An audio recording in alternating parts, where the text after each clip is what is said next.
Chapter 30. The Queen's class is organized. Marilla laid her knitting on her lap and leaned back in her chair. Her eyes were tired, and she thought vaguely that she must see about having her glasses changed the next time she went to town, for her eyes had grown tired very often of late. It was nearly dark, for the full November twilight had fallen around Green Gables, and the only light in the kitchen came from the dancing red flames in the stove. Anne was curled up Turk fashion on the hearthrug, gazing into that joyous glow where the sunshine of 100 summers was being distilled from the maple cordwood. She had been reading, but her book had slipped to the floor, and now she was dreaming, with a smile on her parted lips. Glittering castles in Spain were shaping themselves out of the mists and rainbows of her lively fancy. Adventures wonderful and enthralling were happening to her in Cloudland, adventures that always turned out triumphantly and never involved her in scrapes like those of actual life. Marilla looked at her with a tenderness that would never have been suffered to reveal itself in any clearer light than that soft mingling of firesheen and shadow. The lesson of a love that should display itself easily in spoken word and open look was one Marilla could never learn. But she had learned to love this slim, gray-eyed girl with an affection all the deeper and stronger from its very undemonstrativeness. Her love made her afraid of being unduly indulgent, indeed. She had an uneasy feeling that it was rather sinful to set one's heart so intensely on any human creature as she had set hers on Anne, and perhaps she performed a sort of unconscious penance for this by being stricter and more critical than if the girl had been less dear to her. Certainly Anne herself had no idea how Marilla loved her. She sometimes thought wistfully that Marilla was very hard to please and distinctly lacking in sympathy and understanding.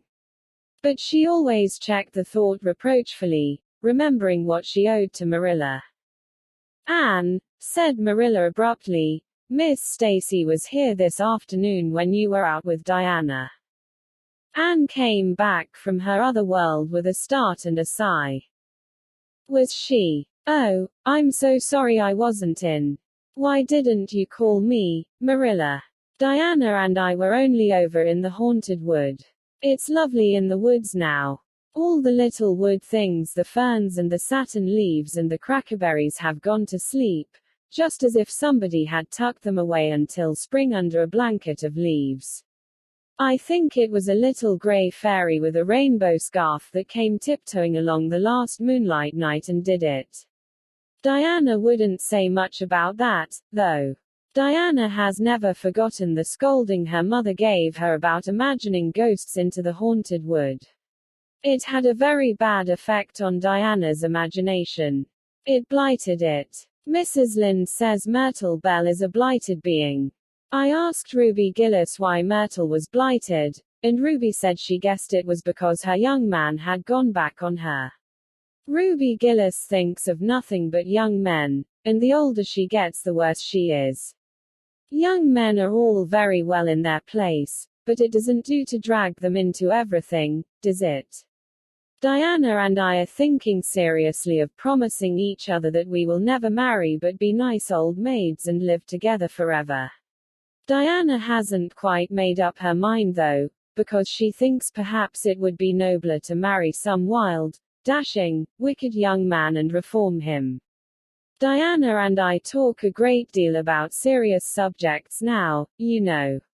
We feel that we are so much older than we used to be that it isn't becoming to talk of childish matters. It's such a solemn thing to be almost 14, Marilla. Miss Stacy took all us girls who are in our teens down to the brook last Wednesday, and talked to us about it. She said we couldn't be too careful what habits we formed and what ideals we acquired in our teens, because by the time we were 20 our characters would be developed and the foundation laid for our whole future life. And she said if the foundation was shaky we could never build anything really worthwhile on it. Diana and I talked the matter over coming home from school. We felt extremely solemn, Marilla. And we decided that we would try to be very careful indeed and form respectable habits and learn all we could and be as sensible as possible, so that by the time we were 20 our characters would be properly developed. It's perfectly appalling to think of being 20, Marilla. It sounds so fearfully old and grown up. But why was Miss Stacy here this afternoon? That is what I want to tell you, Anne, if you'll ever give me a chance to get a word in edgewise. She was talking about you. About me. Anne looked rather scared. Then she flushed and exclaimed. Oh, I know what she was saying. I meant to tell you, Marilla, honestly I did, but I forgot. Miss Stacy caught me reading Ben-Hur in school yesterday afternoon when I should have been studying my Canadian history. Jane Andrews lent it to me. I was reading it at dinner hour, and I had just got to the chariot race when school went in. I was simply wild to know how it turned out, although I felt sure Ben-Hur must win, because it wouldn't be poetical justice if he didn't, so I spread the history open on my desk lid and then tucked Ben-Hur between the desk and my knee. I just looked as if I were studying Canadian history, you know, all the while I was reveling in Ben-Hur. I was so interested in it that I never noticed Miss Stacy coming down the aisle until all at once I just looked up and there she was looking down at me, so reproachful-like. I can't tell you how ashamed I felt, Marilla, especially when I heard Josie Pye giggling. Miss Stacy took Ben-Hur away, but she never said a word then. She kept me in at recess and talked to me. She said I had done very wrong in two respects. First, I was wasting the time I ought to have put on my studies, and secondly, I was deceiving my teacher in trying to make it appear I was reading a history when it was a storybook instead. I had never realized until that moment, Marilla, that what I was doing was deceitful. I was shocked. I cried bitterly, and asked Miss Stacy to forgive me and I'd never do such a thing again. And I offered to do penance by never so much as looking at Ben-Hur for a whole week, not even to see how the chariot race turned out. But Miss Stacy said she wouldn't require that, and she forgave me freely. So I think it wasn't very kind of her to come up here to you about it after all. Miss Stacy never mentioned such a thing to me, Anne, and it's only your guilty conscience that's the matter with you. You have no business to be taking storybooks to school. You read too many novels anyhow. When I was a girl I wasn't so much as allowed to look at a novel. Oh, how can you call Ben-Hur a novel when it's really such a religious book? Protested Anne. Of course it's a little too exciting to be proper reading for Sunday, and I only read it on weekdays. And I never read any book now unless either Miss Stacy or Miss Easeland thinks it is a proper book for a girl 13 3/4 to read. Miss Stacy made me promise that. She found me reading a book one day called The Lurid Mystery of the Haunted Hall. It was one Ruby Gillis had lent me, and, oh, Marilla, it was so fascinating and creepy. It just curdled the blood in my veins. But Miss Stacy said it was a very silly, unwholesome book, and she asked me not to read any more of it or any like it. I didn't mind promising not to read any more like it, but it was agonizing to give back that book without knowing how it turned out. But my love for Miss Stacy stood the test and I did. It's really wonderful, Marilla, what you can do when you're truly anxious to please a certain person.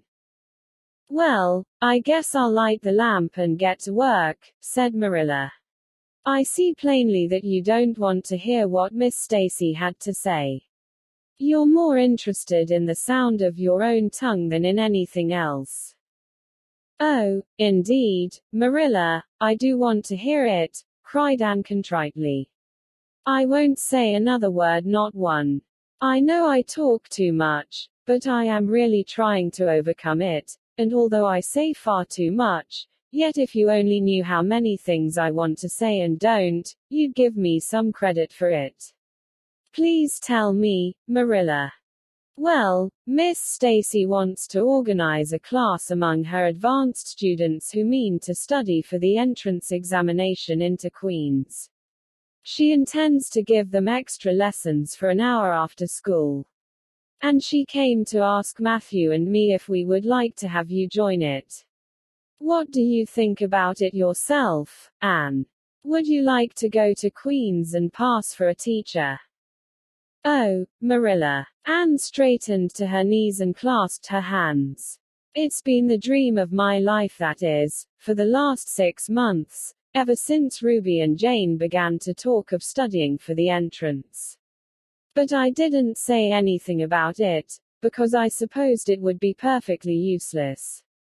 I'd love to be a teacher. But won't it be dreadfully expensive? Mr. Andrews says it cost him $150 to put Prissy through, and Prissy wasn't a dunce in geometry. I guess you needn't worry about that part of it. When Matthew and I took you to bring up, we resolved we would do the best we could for you and give you a good education. I believe in a girl being fitted to earn her own living whether she ever has to or not. You'll always have a home at Green Gables as long as Matthew and I here, but nobody knows what is going to happen in this uncertain world, and it's just as well to be prepared. So you can join the Queen's class if you like, Anne. Oh, Marilla, thank you. Anne flung her arms about Marilla's waist and looked up earnestly into her face. I'm extremely grateful to you and Matthew. And I'll study as hard as I can and do my very best to be a credit to you. I warn you not to expect much in geometry, but I think I can hold my own in anything else if I work hard. I dare say you'll get along well enough. Miss Stacy says you are bright and diligent. Not for worlds would Marilla have told Anne just what Miss Stacy had said about her. That would have been to pamper vanity. You needn't rush to any extreme of killing yourself over your books. There is no hurry. You won't be ready to try the entrance for a year and a half yet. But it's well to begin in time and be thoroughly grounded, Miss Stacy says. I shall take more interest than ever in my studies now, said Anne blissfully, because I have a purpose in life. Mr. Allen says everybody should have a purpose in life and pursue it faithfully. Only he says we must first make sure that it is a worthy purpose. I would call it a worthy purpose to want to be a teacher like Miss Stacy, wouldn't you, Marilla? I think it's a very noble profession. The Queen's class was organized in due time. Gilbert Blythe, Anne Shirley, Ruby Gillis, Jane Andrews, Josie Pye, Charlie Sloane, and Moody Spurgeon McPherson joined it. Diana Barry did not, as her parents did not intend to send her to Queens. This seemed nothing short of a calamity to Anne. Never, since the night on which Minnie May had had the croup, had she and Diana been separated in anything.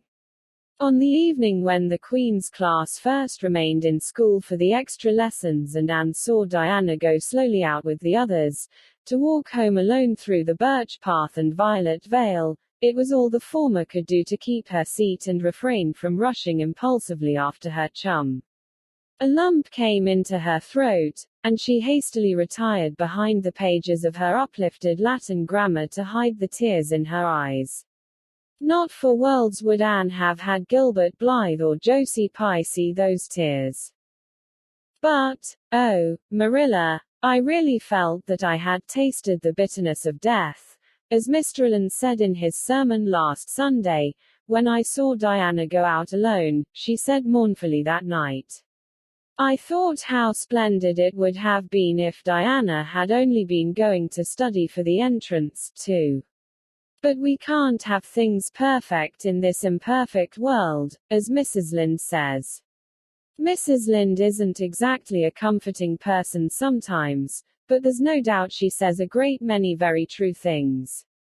And I think the Queen's class is going to be extremely interesting. Jane and Ruby are just going to study to be teachers. That is the height of their ambition. Ruby says she will only teach for 2 years after she gets through, and then she intends to be married. Jane says she will devote her whole life to teaching, and never marry, because you are paid a salary for teaching, but a husband won't pay you anything, and growls if you ask for a share in the egg and butter money. I expect Jane speaks from mournful experience, for Mrs. Lynde says that her father is a perfect old crank, and meaner than second skimmings. Josie Pye says she is just going to college for education's sake, because she won't have to earn her own living. She says of course it is different with orphans who are living on charity, they have to hustle. Moody Spurgeon is going to be a minister. Mrs. Lynde says he couldn't be anything else with a name like that to live up to. I hope it isn't wicked of me, Marilla, but really the thought of Moody Spurgeon being a minister makes me laugh. He's such a funny-looking boy with that big fat face, and his little blue eyes, and his ears sticking out like flaps. But perhaps he will be more intellectual-looking when he grows up. Charlie Sloane says he's going to go into politics and be a member of Parliament, but Mrs. Lynde says he'll never succeed at that, because the Sloanes are all honest people, and it's only rascals that get on in politics nowadays. What is Gilbert Blythe going to be? Queried Marilla, seeing that Anne was opening her Caesar. I don't happen to know what Gilbert Blythe's ambition in life is, if he has any, said Anne scornfully. There was open rivalry between Gilbert and Anne now. Previously the rivalry had been rather one-sided, but there was no longer any doubt that Gilbert was as determined to be first in class as Anne was. He was a foeman worthy of her steel. The other members of the class tacitly acknowledged their superiority, and never dreamed of trying to compete with them. Since the day by the pond when she had refused to listen to his plea for forgiveness, Gilbert, save for the aforesaid determined rivalry, had evinced no recognition whatever of the existence of Anne Shirley. He talked and jested with the other girls, exchanged books and puzzles with them, discussed lessons and plans, sometimes walked home with one or the other of them from prayer meeting or debating club. But Anne Shirley he simply ignored, and Anne found out that it is not pleasant to be ignored. It was in vain that she told herself with a toss of her head that she did not care. Deep down in her wayward, feminine little heart she knew that she did care, and that if she had that chance of the Lake of Shining Waters again she would answer very differently. All at once, as it seemed, and to her secret dismay, she found that the old resentment she had cherished against him was gone just when she most needed its sustaining power. It was in vain that she recalled every incident and emotion of that memorable occasion and tried to feel the old satisfying anger. That day by the pond had witnessed its last spasmodic flicker. Anne realized that she had forgiven and forgotten without knowing it. But it was too late. And at least neither Gilbert nor anybody else, not even Diana, should ever suspect how sorry she was and how much she wished she hadn't been so proud and horrid. She determined to shroud her feelings in deepest oblivion, and it may be stated here and now that she did it, so successfully that Gilbert, who possibly was not quite so indifferent as he seemed, could not console himself with any belief that Anne felt his retaliatory scorn. The only poor comfort he had was that she snubbed Charlie Sloane, unmercifully, continually, and undeservedly. Otherwise the winter passed away in a round of pleasant duties and studies. For Anne the days slipped by like golden beads on the necklace of the year. She was happy, eager, interested. There were lessons to be learned and honor to be won, delightful books to read, new pieces to be practiced for the Sunday school choir, pleasant Saturday afternoons at the manse with Miss Iselin, and then, almost before Anne realized it, spring had come again to Green Gables and all the world was abloom once more. Studies palled just a wee bit then. The Queen's class, left behind in school while the others scattered to green lanes and leafy wood cuts and meadow byways, looked wistfully out of the windows and discovered that Latin verbs and French exercises had somehow lost the tang and zest they had possessed in the crisp winter months. Even Anne and Gilbert lagged and grew indifferent. Teacher and taught were alike glad when the term was ended and the glad vacation days stretched rosily before them. "But you've done good work this past year," Miss Stacy told them on the last evening, "and you deserve a good, jolly vacation. Have the best time you can in the out-of-door world and lay in a good stock of health and vitality and ambition to carry you through next year. It will be the tug of war, you know, the last year before the entrance." "Are you going to be back next year, Miss Stacy?" asked Josie Pye. Josie Pye never scrupled to ask questions. In this instance the rest of the class felt grateful to her. None of them would have dared to ask it of Miss Stacy, but all wanted to, for there had been alarming rumors running at large through the school for some time that Miss Stacy was not coming back the next year, that she had been offered a position in the grade school of her own home district and meant to accept. The Queen's class listened in breathless suspense for her answer. "Yes, I think I will," said Miss Stacy. "I thought of taking another school, but I have decided to come back to Avonlea. To tell the truth, I've grown so interested in my pupils here that I found I couldn't leave them. So I'll stay and see you through." "Hurrah!" said Moody Spurgeon. Moody Spurgeon had never been so carried away by his feelings before, and he blushed uncomfortably every time he thought about it for a week. "Oh, I'm so glad," said Anne, with shining eyes. "Dear Stacy, it would be perfectly dreadful if you didn't come back. I don't believe I could have the heart to go on with my studies at all if another teacher came here." When Anne got home that night she stacked all her textbooks away in an old trunk in the attic, locked it, and threw the key into the blanket box. "I'm not even going to look at a school book in vacation," she told Marilla. "I've studied as hard all the term as I possibly could and I've pored over that geometry until I know every proposition in the first book off by heart, even when the letters are changed. I just feel tired of everything sensible and I'm going to let my imagination run riot for the summer." "Oh, you needn't be alarmed, Marilla. I'll only let it run riot within reasonable limits. But I want to have a real good jolly time this summer, for maybe it's the last summer I'll be a little girl. Mrs. Lynde says that if I keep stretching out next year as I've done this I'll have to put on longer skirts. She says I'm all running to legs and eyes. And when I put on longer skirts I shall feel that I have to live up to them and be very dignified.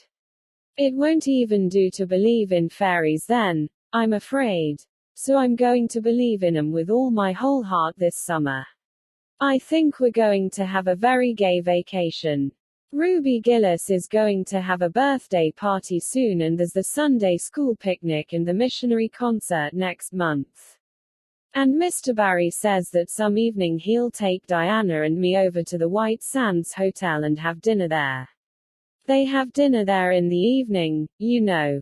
Jane Andrews was over once last summer and she says it was a dazzling sight to see the electric lights and the flowers and all the lady guests in such beautiful dresses. Jane says it was her first glimpse into high life and she'll never forget it to her dying day. Mrs. Lynde came up the next afternoon to find out why Marilla had not been at the aid meeting on Thursday. When Marilla was not at aid meeting people knew there was something wrong at Green Gables. Matthew had a bad spell with his heart Thursday, Marilla explained, and I didn't feel like leaving him. Oh, yes, he's all right again now, but he takes them spells oftener than he used to and I'm anxious about him. The doctor says he must be careful to avoid excitement. That's easy enough, for Matthew doesn't go about looking for excitement by any means and never did, but he's not to do any very heavy work either, and you might as well tell Matthew not to breathe as not to work. Come and lay off your things, Rachel. You'll stay to tea. Well, seeing you're so pressing, perhaps I might as well stay, said Mrs. Rackle, who had not the slightest intention of doing anything else. Mrs. Rackle and Marilla sat comfortably in the parlor while Anne got the tea and made hot biscuits that were light and white enough to defy even Mrs. Rackle's criticism. I must say Anne has turned out a real smart girl, admitted Mrs. Rackle, as Marilla accompanied her to the end of the lane at sunset. She must be a great help to you. She is, said Marilla, and she's real steady and reliable now. I used to be afraid she'd never get over her feather-brained ways, but she hasn't. I wouldn't be afraid to trust her in anything now.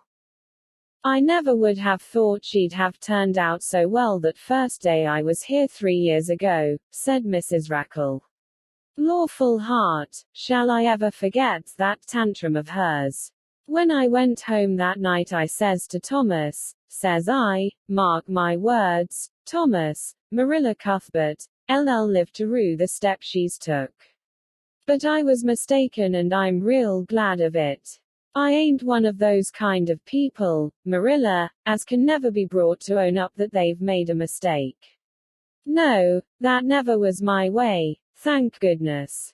I did make a mistake in judging Anne, but it weren't no wonder, for an odder, unexpected a witch of a child there never was in this world, that's what. There was no ciphering her out by the rules that worked with other children. It's nothing short of wonderful how she's improved these 3 years, but especially in looks. She's a real pretty girl got to be, though I can't say I'm overly partial to that pale, big-eyed style myself.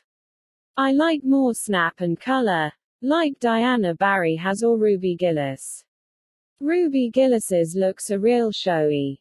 But somehow I don't know how it is, but when Anne and are together, though she ain't half as handsome, she makes them look kind of common and overdone, something like them white June lilies she calls narcissus alongside of the big, red peonies, that's what.